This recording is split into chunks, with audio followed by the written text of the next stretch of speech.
tell me what happened. Well, last week during that snowstorm I was driving and I just tapped my brakes to slow down, and next thing I know I was fishtailing and sliding, and I think I ran into a guardrail and maybe something else. Well, at first glance what I'm seeing here is apparently you came in and hit the car just in this area. It looks like it's confined right in this area. This plastic bumper we can repair. It's the best way to do it, because that way we can get color matched all the way around the back of it. We are trained to do that type of repair. I also see the damage is pretty much confined into these two areas right here. We got two dents, and so it's pretty much confined to this area. However, this wheel, when an alloy wheel gets damaged like this one has, we'll have to replace that. And we're probably going to want to look a little bit closer to make sure there isn't more damage to the suspension system. Okay. When I was looking at this damage, I also noticed there's a little dent up here. It looks like a door ding.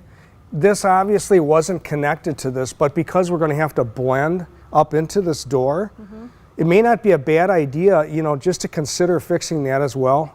And when we do an estimate, do you want me to take a look and give you an idea how much that would cost to fix as well? That would be great, yeah, if I knew how much. I would love to get rid of that dent, so. Okay. Great. Even though it looks like we found all the damage, just to be safe and to make sure we have a complete estimate, what we always like to do is bring the car in and take a closer look, because what we don't want to happen is to get into the repair and find damage that we didn't count on, because it'll take longer.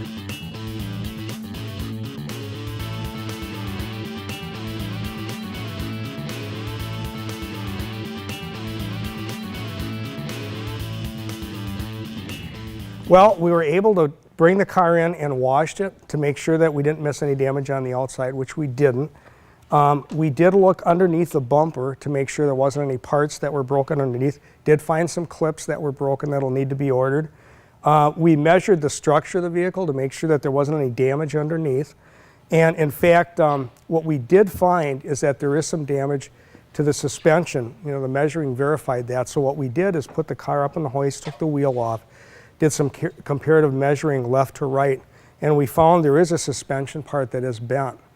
And because of that, it's actually giving you an alignment problem, which does cause a lot of tire wear. And the car could be driven, but it would be better if it didn't because of the tire wear factor.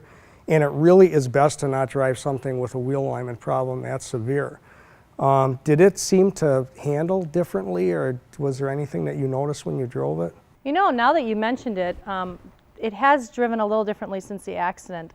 I have to fight with the steering wheel to keep my car going straight. It's almost like my steering wheel is turned a little bit in order for the car to actually go straight down the road. Yeah, that's real typical of that kind of a misalignment problem.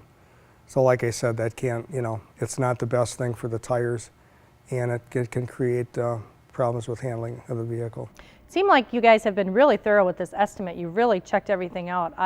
I'm sure you guys are going to be as thorough with the repair. When can we get started on this?